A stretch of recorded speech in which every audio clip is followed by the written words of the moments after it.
ആചാര്യ T V Hindu ആചാരങ്ങളെയും അനുഷ്ഠാനങ്ങളെയും കുറിച്ച് കൂടുതൽ അറിയാൻ ഈ ചാനൽ സബ്സ്ക്രൈബ് ചെയ്യുക. പലരും എന്നോട് ചോദിക്കുന്ന ഒരു ചോദ്യമുണ്ട്.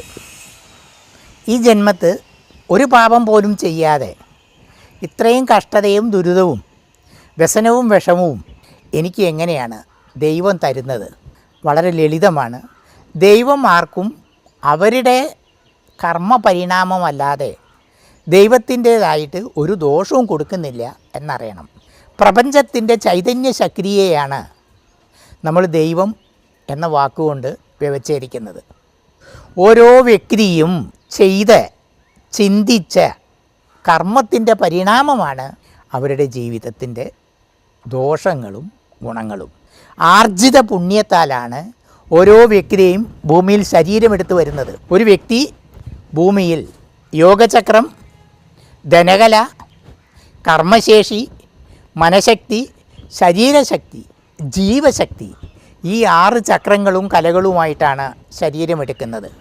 ആർജിത പുണ്യത്താൽ ഒരു വ്യക്തിയുടെ യോഗചക്രം ഉദ്ദീപമാകുമ്പോൾ അയാൾ വളരെ ശ്രേഷ്ഠവും ഐശ്വര്യവുമായ ഒരു ജീവിതാനുഭവത്തിലേക്ക് പ്രവേശിച്ചുകൊണ്ട് ശാന്തമായ ജീവിതം നയിച്ചുകൊണ്ട് മുന്നോട്ട് പോകും. ധനകല ആർജിത പുണ്യത്തോടും ധനകല ആർജിത ഉദ്ദീപനത്തോടും കൂടിയാണ് ഒരു വ്യക്തി വരുന്നതെങ്കിൽ ദാരിദ്ര്യവും ധനത്തിന് മുട്ടുമില്ലാത്ത അവസ്ഥയിൽ ആ ജന്മം ശാന്തമായിട്ട് അന്ന, വസ്ത്ര, ഗൃഹ, സാമൂഹ്യ വ്യവസ്ഥിതി അനുസരിച്ച് ചെയ്യേണ്ട കർമ്മങ്ങളുടെ ലോപമില്ലാതെ ശാന്തമായിട്ട് ജീവിച്ച് മരിക്കാം. ഒരു വ്യക്തി ഭൂമിയിൽ ചെയ്യുന്ന എല്ലാ കർമ്മങ്ങളുടെയും പരിസമാപ്തി ആ വ്യക്തിയുടെ കർമ്മശക്തിയിൽ നിന്നാണ് ആർജിച്ചെടുക്കുന്നത്. കർമ്മം ചെയ്യുക, കരം കൊണ്ട് ചെയ്യുന്ന എല്ലാ പ്രവൃത്തിയും കർമ്മം എന്നതിലും, മനസ്സുകൊണ്ട് ചെയ്യുന്നതും കർമ്മം എന്നതിൽ ശരീരം കൊണ്ട് ചെയ്യുന്നതും കർമ്മം എന്നതിൽ കലാശിക്കുന്നു. വാക്ക്, മനസ്സ്, ശരീരം, ഈ ത്രികരണം കൊണ്ട് ചെയ്യുന്ന പ്രവൃത്തികൾ മുഴുവൻ കർമ്മപരിസമാപ്തിയിലൂടെയാണ് വ്യവച്ഛേദിക്കപ്പെടുന്നത്. ആ വാക്കിലൂടെയാണ് പുറം ലോകത്തെ നമ്മൾ അറിയിക്കുന്നത്. മനഃശക്തി ഓരോ വ്യക്തിയും അവരവരാർജിച്ച പുണ്യത്തിലൂടെ, അവരവരാർജിച്ച തപശക്തിയിലൂടെ, അവരവരാർജിച്ച ജപശക്തിയിലൂടെ പുണ്യം എന്ന ഒരവസ്ഥ, പുണ്യവാൻ എന്ന ഒരവസ്ഥ അവന് ആർജിതമാണ്, സംജാതമാണ്. മനസ്സിൻ്റെ അവസ്ഥയിലൂടെ, മനസ്സിൻ്റെ ചിന്തയിലൂടെ, മനസ്സിൻ്റെ പവറിലൂടെ ഒരു വ്യക്തിക്ക് ഉദ്ദേശിക്കുന്ന രീതിയിൽ കാര്യങ്ങൾ സാധിച്ചെടുക്കാം. ഈ ബ്രഹ്മാണ്ടത്തിൽ ഏറ്റവും വേഗം കൂടിയത് മനസ്സിനാണെന്നാണ് പറയപ്പെടുന്നത്. ഇപ്പോൾ ശാസ്ത്രീയമായിട്ട് നാം കണ്ടെത്തിയ റോക്കറ്റിൻ്റെ വേഗത്തിനെ പോലും മനസ്സിൻ്റെ വേഗം കൊണ്ട് നമുക്ക് അതിജയിക്കാം. നമുക്ക് ചിന്തിക്കുന്ന നിമിഷം ഹിമാലയത്തിലെത്താം, ചിന്തിക്കുന്ന നിമിഷം അമേരിക്കയിലെത്താം, ചിന്തിക്കുന്ന നിമിഷം ഭൂലോകത്ത് എവിടെയും എത്താം, ചിന്തിക്കുന്ന നിമിഷം കൈലാസത്തിലെത്താം, വൈകുണ്ഠത്തിലെത്താം, ബ്രഹ്മലോകത്തെത്താം. ഏത് യജ്ഞഹോമാദി പ്രദേശങ്ങളിലും സ്ഥലങ്ങളിലും, ചൈതന്യവത്തായ ക്ഷേത്രങ്ങളിലും, ചൈതന്യവത്തായ പുഴകളിലും, സമുദ്രങ്ങളിലും, മലകളിലും നമുക്ക് എത്തിച്ചേരാം. അതിന് മനസ്സിൻ്റെ ഗതിയെ, മനസ്സിൻ്റെ രീതിയെ ഒന്ന് ശ്രദ്ധിച്ച് ആക്കിയെടുത്താൽ മതി. അതുകൊണ്ടാണ് പറയുന്നത്, ഈ ഭൂലോകത്ത് ഏറ്റവും വേഗം കൂടിയത് മനസ്സാണ്. ശരീരശക്തി, ഈ ഭൂമിയിൽ എന്ത് പ്രവൃത്തിയും കായികമായിട്ട് ചെയ്യാൻ നമുക്ക് ശരീരശക്തി വളരെ അത്യാവശ്യമാണ്. അതുകൊണ്ടാണ് നമ്മൾ ഭക്ഷണം കഴിക്കുന്നതും കഴിക്കുന്ന ഭക്ഷണത്തെ കൃത്യമായിട്ട് ഡൈജസ്റ്റ് ചെയ്യാവുന്ന രീതിയിൽ നമ്മൾ ഔഷധങ്ങളും വേണ്ടി വരുന്നുണ്ടെങ്കിൽ ഉപയോഗിക്കുന്നതും അനുഭവിക്കുന്നതും. അതല്ലാത്ത പക്ഷം നമുക്ക് കഴിക്കുന്ന ഭക്ഷണം ശരീരത്തിന് ഉപയോഗിക്കാനോ അനുഭവിക്കാനോ പറ്റാത്ത രീതിയിൽ വേസ്റ്റായി പോവും. അടുത്തത് ജീവശക്തിയാണ്. നമ്മൾ ശരീരമെടുത്ത് ചെയ്യുന്ന ചിന്തിക്കുന്ന പ്രവൃത്തികളുടെ മുഴുവൻ ചൈതന്യം ജീവശക്തി കൊണ്ടാണ് സാധ്യമാകുന്നത്. പഞ്ചപ്രാണങ്ങളായ പ്രാണൻ, അപാനൻ, വ്യാനൻ, സമാനൻ, ഉദാനൻ മുതലായ പഞ്ചപ്രാണങ്ങളുടെ പ്രവൃത്തിയെ നിയന്ത്രിക്കുന്നത് ജീവശക്തിയാണ്. ശരീരം കൊണ്ട് ചെയ്യുന്ന എല്ലാ പ്രവൃത്തികളുടെയും മനസ്സുകൊണ്ട് ചെയ്യുന്ന എല്ലാ പ്രവൃത്തികളുടെയും നിയന്ത്രിതാവ് ജീവനാണ്. ഈ 6 കലകളും ചക്രങ്ങളും ചേർന്നതാണ് ഒരു വ്യക്തി. ഈ വ്യക്തിയാണ് ഭൂമിയിൽ സാത്വികമായ ജീവിതം, ലോകത്തിന് നന്മ ചെയ്യേണ്ട ജീവിതം, സമൂഹത്തിന് നല്ല നിലയ്ക്ക് നയിക്കേണ്ട ജീവിതം നയിക്കേണ്ടവൻ. ഓരോ അശുഭമായ കാലത്തെ വേദനിപ്പിക്കുന്ന, കാലത്തിൽ ജീവിച്ചിരിക്കുന്ന സാത്വികരായ മുഴുവൻ മനുഷ്യരെയും വേദനിപ്പിക്കേണ്ടതായ പ്രവർത്തികൾ ചെയ്ത് മറഞ്ഞു പോകുന്നത്. ഇന്ന് ഒരുപാട് നല്ല മനുഷ്യരെ അവരവരുടെ മാർഗത്തിൽ നിന്ന് വ്യതിചലിപ്പിക്കാൻ രാഷ്ട്രീയ ചിന്താഗതി സഹായിക്കുന്നുണ്ട്, ഉപയോഗിക്കുന്നുണ്ട്. ഈശ്വരവാദവും നിരീശ്വരവാദവും ഓരോ വ്യക്തിയിലും അവസരോചിതമായിട്ട് കുത്തിവെക്കാൻ രാഷ്ട്രീയക്കാരുടെ തെളിയാത്ത ബുദ്ധി ഉപയോഗിക്കുന്നുണ്ട്. കാലത്തിൻ്റെ ചരിത്രത്തെ പോലും ചില ചിന്തകർ അശുഭമായിട്ട് ചിത്രീകരിച്ച് കാലത്തിൻ്റെ പഞ്ചപാപം ഏറ്റുവാങ്ങി മറയുന്ന അവസ്ഥയിൽ എത്തിച്ചേരുന്നുണ്ട്. എന്തുകൊണ്ട് ഇത് ചെയ്യുന്നു? ഓരോ വ്യക്തികളും ആർജിച്ച പുണ്യപാപങ്ങളുടെ സമതുലിതാവസ്ഥയുടെ വ്യത്യാസം കൊണ്ടാണ് പുണ്യം ചെയ്യേണ്ടതിന് പകരം പാപം ചെയ്ത് മഹാപാപികളായി, പഞ്ചപാപികളായി കാലത്താൽ മറഞ്ഞുപോയി. ഇനി തിരിച്ചു വരുമ്പോൾ അവരേറ്റെടുക്കുന്ന കുടുംബത്തെയും അവരുടെ കുടുംബ വംശ ഗോത്ര തറവാട് പാരമ്പര്യയെയും നശിപ്പിക്കാവുന്ന മഹാപാപികളായി മറഞ്ഞു പോകുന്നത്. ഓരോ വ്യക്തിയിലും കാലം ഏൽപ്പിച്ച കർമ്മനിയമമുണ്ട്. കാലം ഏൽപ്പിച്ച കർമ്മനിയമം സാത്വികമായി ആചരിച്ച് ധർമ്മപരമായി ജീവിച്ച് നല്ല രീതിയിൽ മരിച്ചാൽ ആർജിത പുണ്യലോകവും, പാപിയായി മരിച്ചാൽ കീഴ്പോട്ടുള്ള പാതാള ലോകങ്ങളിലും വാസം സാധ്യമാണ്. ഭൂലോകം തൊട്ട് ഭുവർലോകം, സ്വർലോകം തൊട്ടുള്ള ലോകങ്ങൾ സാധ്യമാവണമെങ്കിൽ ഓരോ വ്യക്തിയും ആ വ്യക്തിയുടെ ആർജിത പുണ്യത്താൽ സംജാതമാകുന്ന കർമ്മവിശേഷത്തിലൂടെ മുന്നോട്ടു പോകേണ്ടതുണ്ട്. അതിനു പകരം ഓരോ വ്യക്തിയും താൻ ജനിച്ച് ജീവിച്ച് മരിച്ചു പോകുന്ന പ്രദേശത്തിനും ആ പ്രദേശത്ത് ജീവിച്ചു പോകുന്ന ഓരോ വ്യക്തികൾക്കും എന്തെല്ലാം ദ്രോഹങ്ങളും ദോഷങ്ങളും ചെയ്ത് മരിക്കാം എന്ന വ്രതമെടുത്ത് ജീവിച്ച് മരിച്ചു പോകുന്നവരെ ഒരുപാട് പേരെ നമുക്ക് കാണാം. അതിനവർ കൂട്ടുപിടിക്കുന്നത് രാഷ്ട്രീയത്തിൻ്റെ അപജയ ശാസ്ത്രങ്ങളും കാലത്താൽ മറഞ്ഞുപോയ രാഷ്ട്രീയ സമ്പ്രദായങ്ങളുമാണ്. ഒരു വ്യക്തി വ്യക്തമായ രീതിയിൽ തത്വങ്ങൾ സ്വാംശീകരിച്ച് ഈശ്വരാർപ്പണമായി ജീവിക്കുമ്പോഴാണ് അയാളെ വ്യക്തി എന്ന പദത്താൽ നാം നിർവചനം ചെയ്യപ്പെടുന്നത്.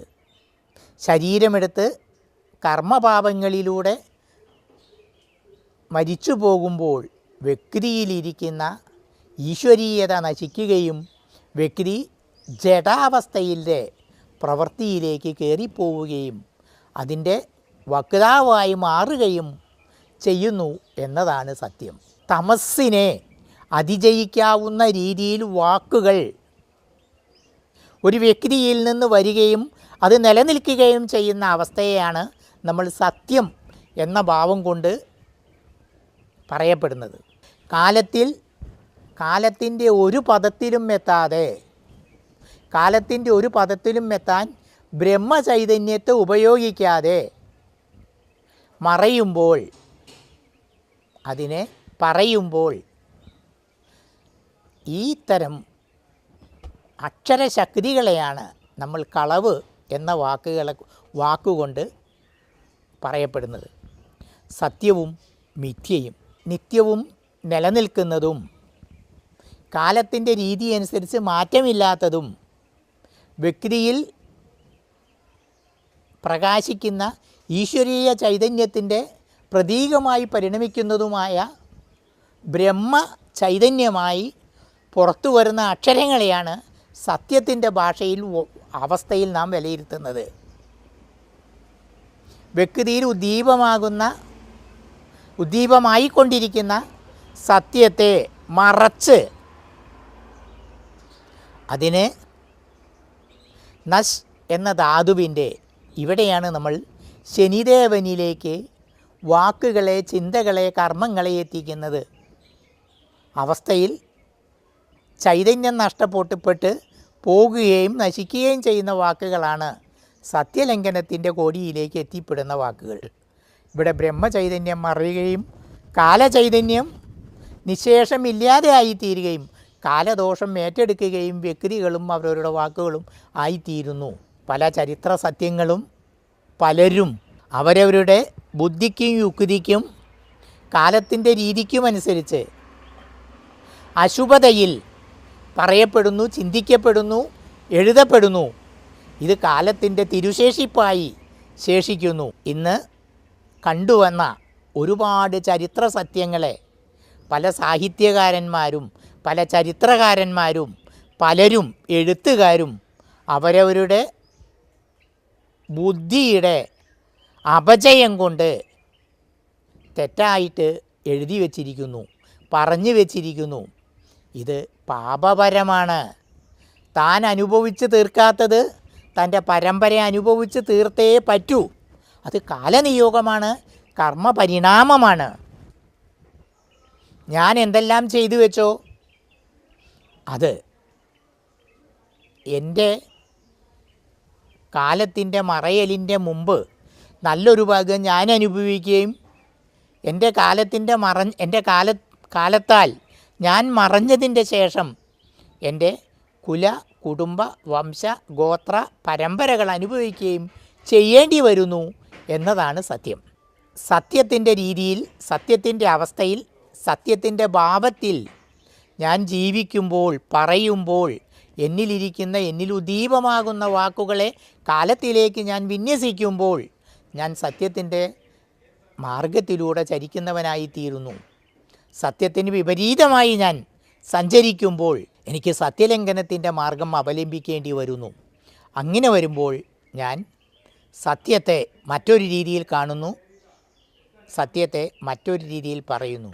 അവിടെ എന്നിൽ ഈശ്വരീയത മറയുന്നു, സത്യഭാവം മറയുന്നു. സത്യത്തിൻ്റെ വക്താവല്ലാതെ സത്യലംഘനത്തിൻ്റെ വക്താവായി ഞാൻ മാറിക്കൊണ്ടിരിക്കുമ്പോൾ, ഞാൻ മാറുമ്പോൾ കാലത്തിൽ ഞാൻ നിലനിൽക്കാതെയായി പോകുന്നു. പല ചരിത്രകാരന്മാരും പല ശാസ്ത്രജ്ഞരും പല സാഹിത്യകാരന്മാരും ഇന്ന് സംഭവിച്ചു കൊണ്ടിരിക്കുന്നത് ഇതാണ്. സത്യത്തിൻ്റെ രീതിയിൽ നിന്ന് പൂർണ്ണമായും മാറ്റി, സത്യത്തിൻ്റെ രീതിയിൽ നിന്ന് പൂർണ്ണമായും വ്യതിചലിപ്പിച്ച് സത്യലംഘനത്തിൻ്റെ ഭാവത്തിലേക്ക് വ്യക്തികളുടെ മനസ്സ് കയറുമ്പോൾ നമ്മളിലിരിക്കുന്ന വാക്ശക്തികൾ, നമ്മളിലിരിക്കുന്ന ഈശ്വരശക്തികൾ സത്യലംഘനത്തിൻ്റെ രീതിയിൽ പുറത്തു വരുന്നു. ഈ പുറത്തു വരുന്ന വാക്കുകൾ നമ്മളിലിരിക്കുന്ന ഈശ്വര ചൈതന്യത്തെ പൂർണ്ണമായും ഇല്ലാതെയാക്കുന്നു, നശിപ്പിക്കുന്നു, നിശേഷം നാശോന്മുഖമായ ഒരവസ്ഥയിലേക്ക് എത്തിക്കുന്നു. സത്യത്തിൻ്റെ ഭാവത്തിൽ നാം സാധാരണ പറയാറുണ്ട്, സൃഷ്ടിസ്ഥിതി സംഹാരം നടക്കുന്നു. ഇതിൻ്റെ അടിസ്ഥാന രഹസ്യം സത്യമാണ്, നിത്യമായ സത്യം. കടലിനേക്കാൾ താഴ്ന്ന കരയിലേക്ക് വെള്ളം അടിച്ചു കയറാത്തതും ഇതുകൊണ്ടാണ്. കടലിലുള്ള ബടവാഗ്നിയെ നിത്യമായി മാനവരാശിക്ക് ഉപയോഗപ്പെടുത്തുന്ന ഈശ്വരീയമായ ചൈതന്യവും ഇവിടെ വെച്ചാണ് ഈശ്വര ചൈതന്യത്തെ നാം തിരിച്ചറിയുന്നതും നാം കൈകൂപ്പുന്നതും. ഇവിടെ അറിഞ്ഞുകൊണ്ടല്ല, അറിയാതെയാണ് ഓരോ വ്യക്തിയും ആ ചൈതന്യത്തിൻ്റെ മുന്നിൽ കൈകൂപ്പി പോകുന്നത്. അറിയാതെ ഒരു ക്ഷേത്രത്തിൻ്റെ മുന്നിലൂടെ നാം നടന്നു പോകുമ്പോൾ നമുക്ക് അനുഭവപ്പെടുന്നതായ ഗന്ധങ്ങൾ, അവിടുത്തെ ചൈതന്യത്തിൻ്റെ അനുഭൂതികൾ, ഇതൊരു അറവുശാലയുടെ മുന്നിലൂടെ പോകുമ്പോൾ നമുക്കുണ്ടാകുന്നതിൽ നിന്ന് തുലവും വ്യത്യാസമാണ്. അറവുശാലയുടെ മുന്നിലൂടെ നാം പോകുമ്പോൾ നാം ആ സാഹചര്യത്തെ ഏതുപോലെ ത്യജിക്കണം, ഒഴിവാക്കണം എന്ന് നമ്മളുടെ അകത്ത് ചിന്ത വരുന്നു. അതേ സമയത്ത് ഒരു ക്ഷേത്രത്തിൻ്റെ മുന്നിലൂടെ നാം നടന്നു പോകുമ്പോൾ അവിടെ നിന്ന് പ്രസരിക്കുന്ന ക്ഷേത്ര ചൈതന്യത്തെയും അന്തരീക്ഷത്തിൽ വ്യാപരിച്ചുകൊണ്ടിരിക്കുന്ന ചന്ദനത്തിരിയുടെയും കളഭത്തിൻ്റെയും നൈവേദ്യത്തിൻ്റെയും പുഷ്പങ്ങളുടെയും ഗന്ധം നമ്മെ മറ്റൊരു അനുഭൂതിയിലേക്ക് എത്തിക്കുകയും ചെയ്യുന്നു. ഇത് അറിയാനും ഇത് ഉൾക്കൊള്ളാനും ഇതിലിരിക്കാനും ഇതിലൂടെ ജീവിതത്തിൻ്റെ മറ്റൊരു നിലയിലേക്ക് നമ്മുടെ ചിന്തയെ, മനസ്സിനെ നയിക്കാനും നാം വെമ്പുന്നു. കഴിക്കുന്ന ആളുകൾക്ക് അറവുശാല ഇഷ്ടപ്പെടുന്നുണ്ടാകാം. ഇവിടെ നാം അറിയേണ്ട ഒരു സത്യമുണ്ട്. ഏതോ രീതിയിൽ നമ്മെപ്പോലെ ശരീരം എടുത്തു വന്നിട്ട് ചെയ്തു പോയ പാപത്താലും തെറ്റിനാലും മറഞ്ഞുപോയ മാനവ ചൈതന്യം ആയിത്തീരാൻ ഇടയാക്കിയിട്ട് ആയി വന്നതാണ് ആ മൃഗശരീരം, ആ മത്സ്യശരീരം, ആ പക്ഷി ശരീരം. അത് കഴിക്കുമ്പോൾ നമ്മിൽ പാപത്തിൻ്റെ മറ്റൊരു ഭാവമാണ് ഉടലെടുക്കുന്നത്.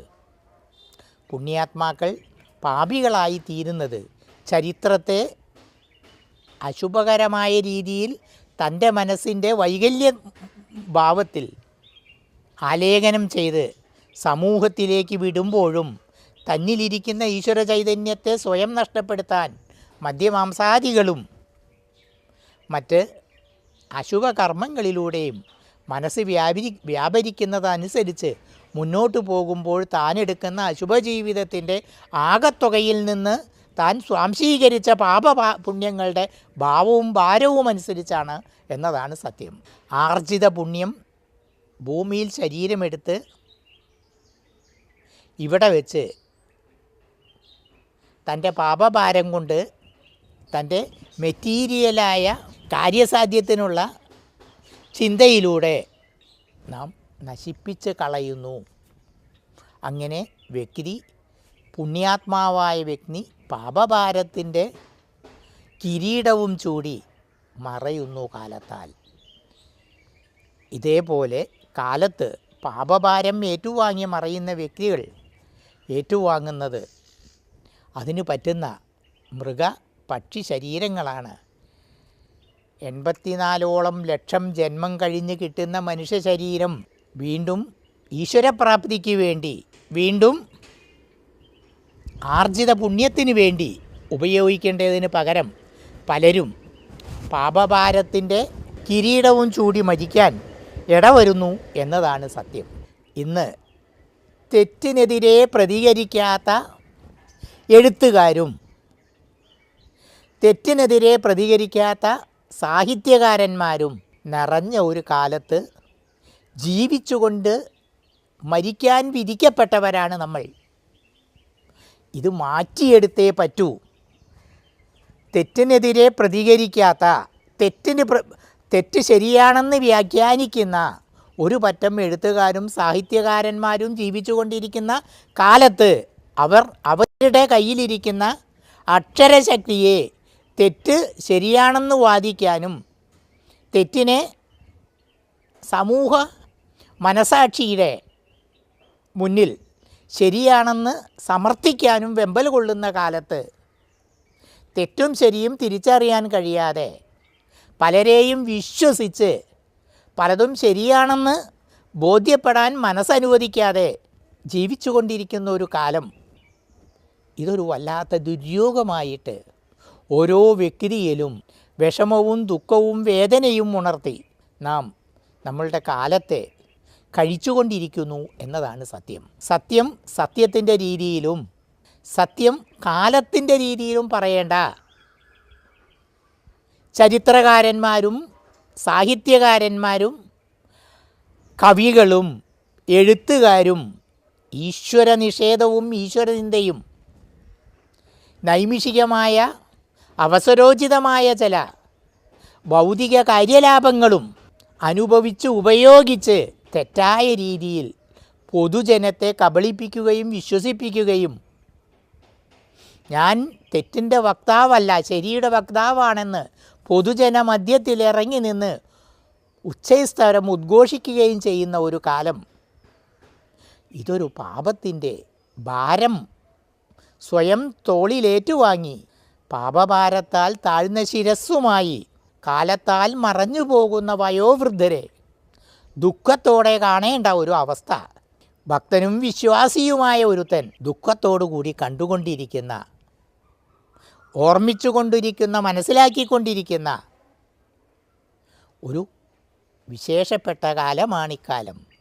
ഏവരിലും സത്യതയ്ക്ക് പകരം അസത്യവും നന്മയ്ക്ക് പകരം തിന്മയും വേരോടി അത് തൻ്റെ ജീവിതമാണെന്ന് മനസ്സിലാക്കി മുന്നോട്ട് പോകുന്ന ഒരു പ്രത്യേക കാലം, പ്രത്യേക അവസ്ഥ. ഇപ്പം ഞങ്ങൾ അഗ്നിഹോത്രാദി കർമ്മങ്ങൾ ഇൻട്രൊഡ്യൂസ് ചെയ്യപ്പെടുന്നത് ഈ സത്യലോകത്തെ മിഥ്യാലോകത്തിൽ നിന്ന് മാറ്റാനും സത്യത്തിൻ്റെ പൂർണ്ണത ലോകത്ത് അല്പമെങ്കിലും സത്യവും ധർമ്മ ജീവിതം നയിക്കുന്ന ഗൃഹസ്ഥരും ഉള്ളവരെ ഉദ്ദീപിപ്പിക്കുക എന്ന ഉദ്ദേശത്തോടു കൂടിയാണ്. ഏവർക്കും സത്യത്തിൻ്റെ മാർഗം പിന്തുടരുന്നവർക്ക് ഏറ്റെടുക്കാവുന്ന ലളിതമായ മാർഗമാണ് ഞങ്ങൾ ഈ അധ്യായത്തിലൂടെ നിങ്ങളോട് പറയാൻ ഉദ്ദേശിക്കുന്നത്. നിങ്ങൾക്കിത് കേൾക്കാം, നിങ്ങൾക്കിത് മനസ്സിലാക്കാം. നിങ്ങളുടെ ബുദ്ധിയും യുക്തിയും കാലാനുസൃതമായ ചിന്തയും ഉപയോഗിച്ച് ഇതിനെ വിലയിരുത്താം. തെറ്റിൽ നിന്ന് മാറാം, ശരിയെ അവലംബിക്കാം. ഈ മാർഗത്തിലേക്ക് വരുന്ന ഓരോ വ്യക്തിയെയും ഈ മാർഗത്തിലൂടെ നയിക്കാൻ ഞങ്ങൾ ഉത്സുകരാണ്. ഞങ്ങൾ നിങ്ങളെ ഏവരെയും ഗൃഹസ്ഥരെ വിശേഷിച്ചും സന്യാസികളും ബ്രഹ്മചാരികളുമായവരെ ഇതിൻ്റെ കൂടെ നിർത്താനും ഞങ്ങൾ അഗ്നിഹോത്രാദി കർമ്മങ്ങളിലൂടെ മുന്നോട്ട് കൊണ്ടുപോകാൻ നിങ്ങളെ ഏവരെയും ഞങ്ങൾ ക്ഷണിക്കുകയാണ്, അംഗീകരിക്കുന്നു. അതിനായി ഓരോ വ്യക്തിയിലും ഇരിക്കുന്ന ഈശ്വര ചൈതന്യം പ്രകാശിതമാവട്ടെ എന്ന് ആശംസിക്കുന്നു.